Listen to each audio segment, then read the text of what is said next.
আসসালামু আলাইকুম রহমতুল্লাহি ওয়া বারাকাতুহু। সম্মানিত ভিউয়ার্স, সবাইকে জানাই প্রাণবন্ত বিকালের অফুরন্ত ভালোবাসা ও শুভেচ্ছা। আমি নাজমুল সৌদি আরব থেকে বলতেছি।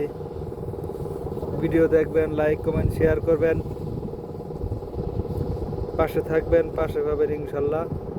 ভালোবাসা দিবেন, ভালোবাসা পাবেন। যাই হোক, আজকে আলোচনা করব পিতামাতার ব্যাপারে, কিছু আলোচনা করব পিতামাতার ব্যাপারে। আল্লাহ সূরাতুল লুকমানের 14 নম্বর আয়াতে আর সূরাতুল বনী ইসরাঈলের 24 নম্বর আয়াতে পিতামাতার সম্পর্কে আলোচনা করেছেন। পৃথিবীর ভিতরে দ্বিতীয় যে পাপটা হচ্ছে সেটা হচ্ছে বাবা মার অবাধ্য হওয়া। যাই হোক, এই আলোচনা আমরা অনেকেই শুনছি। আমি প্র্যাকটিক্যাল কিছু আলোচনা করব,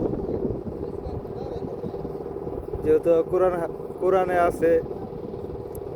এটা বিভিন্ন জায়গায় বিভিন্ন সময় বিভিন্নভাবে আলেম ওলামারা বলছে।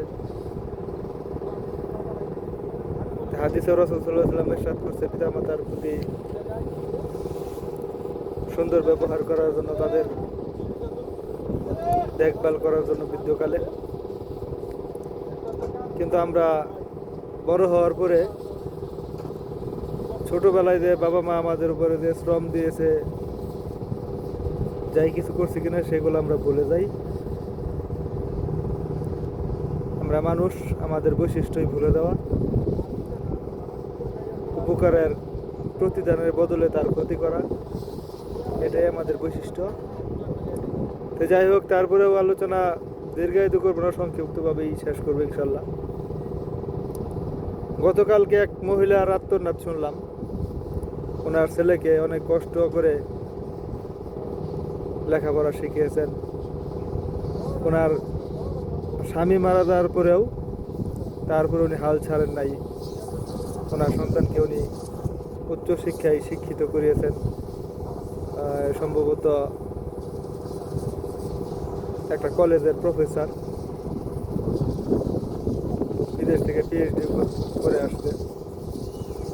ওনার ছেলের বউ অ্যাডভোকেট। সন্তানকে শিক্ষিত করছে, ঠিক আছে, কিন্তু সুসন্তান হিসাবে গড়ে তুলতে পারে নাই। যার কারণে তার পুত্রবধূ যখন বলল, হয় তোমার মা থাকবে, তা নাহলে আমি থাকবো এই সংসারে। যদি সুশিক্ষিত হতো তাহলে বলতো যে তোর আমার দরকার নাই, তুই গেলে আমি আরো অসংখ্য বিয়ে করতে পারবো, কিন্তু মা গেলে মাকে পাবো না। মায়ের ভালোবাসা, যে মা 10 মাস 10 দিন গর্ভে ধারণ করছে, নিজের শরীরের সমস্ত শ্রম এই ঠান্ডার ভিতরে আমরা বিছানায় প্রস্রাব পায়খানা করে দিয়েছি, সেখান থেকে তুলে নিয়ে মা ভিজা জায়গায় শুয়ে আমাদেরকে শুকনো জায়গায় রাখছে।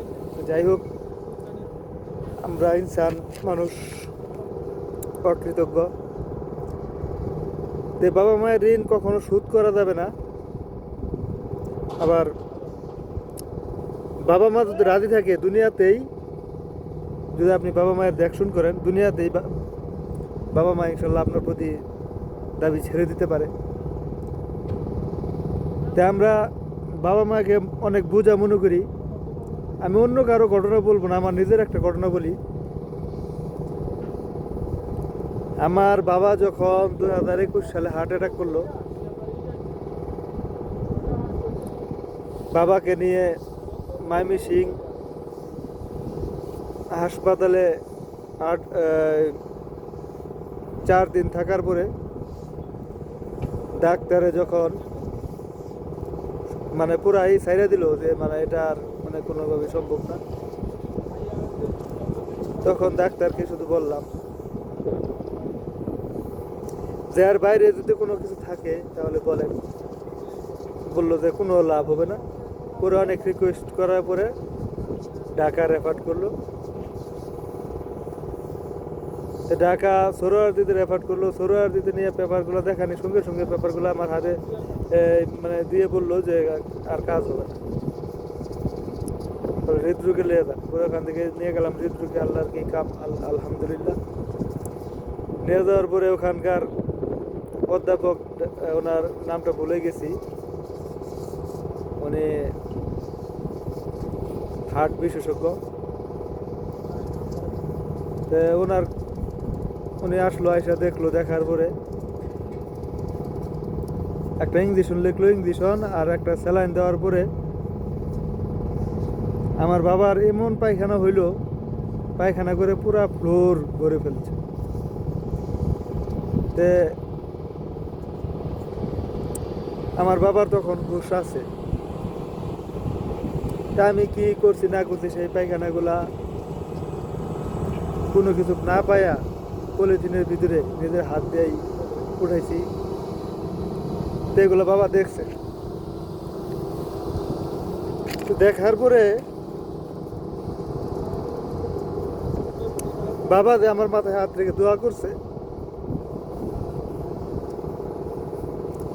তা আলহামদুলিল্লাহ আজকে 4 বছর অতিবাহিত হচ্ছে, 5 বছর আল্লাহ পাক বাবাকে সুস্থ রাখছে। তো যতটুকু সম্ভব চেষ্টা করি বাবা মার খেয়াল রাখার জন্য। তারপরেটা আল্লাহর ইচ্ছা, আল্লাহ আমাকে যতটুকু। কিন্তু এখানে একটা কথা হইল, এই যে বাবাকে চিকিৎসা করে নিয়ে আসলাম, সেখানে যাই খরচপাতি হয়েছে, এখন প্রতি মাসে 6,000 টাকার ওষুধ লাগে, আমি দেই অর্ধেক, আমার ছোট ভাই অর্ধেক দেয়। এরপরে সংসারের খরচ ওটা তো আছে, ওটা হিসাবে নেই। কিন্তু আমি যে খরচগুলো করি, আলহামদুলিল্লাহ এই টাকাগুলো আমার পকেটে যায় না। আগের আমি যা ইনকাম করতাম তার চেয়ে আমার অনেক বর্তমানে ইনকাম বেশি হয়। তো এটা হলো আমার জীবনের একটা ঘটনা। তো আশা করি আপনারা নিজের বাবা মার খেয়াল রাখবেন। বাবা মা হয়তো অনেক শাসন করে, অনেক সময় খারাপ লাগে, কিন্তু বাবা মায়ের কাজ শাসন করা। তা আমরা সেটাকে চেষ্টা করব বরদাস্ত করার, কারণ সূর্যে ডুবে গেলে দুনিয়া অন্ধকার, আর বাবা যদি হারিয়ে যায় তাহলে বুঝবেন পৃথিবীটা কত কষ্টের। যাই হোক, আজকের মধ্যে এখানেই সমাপ্তি করছি। তবে আমরা সবাই চেষ্টা করব নিজের বাবা মায়ের খেয়াল রাখার জন্য। আপনার বাবা মা যদি আপনার প্রতি রাজি খুশি থাকে, আল্লাহ আপনার উপার্জনে কোন দিক দিয়ে রহমত করবে সেটা আল্লাহ ভালো জানে। আর পরিশেষে একটি কথা বলতে চাই, সন্তানকে টাকার মেশিন না বানিয়ে একজন সুসন্তান, সুশিক্ষিত বানানোর চেষ্টা করুন। আল্লাহর কাছে প্রার্থনা করুন যাতে আল্লাহ আপনার সন্তানকে একটা সুসন্তান হিসাবে, একজন মানুষ হিসাবে যাতে গড়ে তুলতে পারি, এই আশাবাদ করুন। এই বলে আজকের মধ্যে এখানে শেষ করছি। আসসালামু আলাইকুম।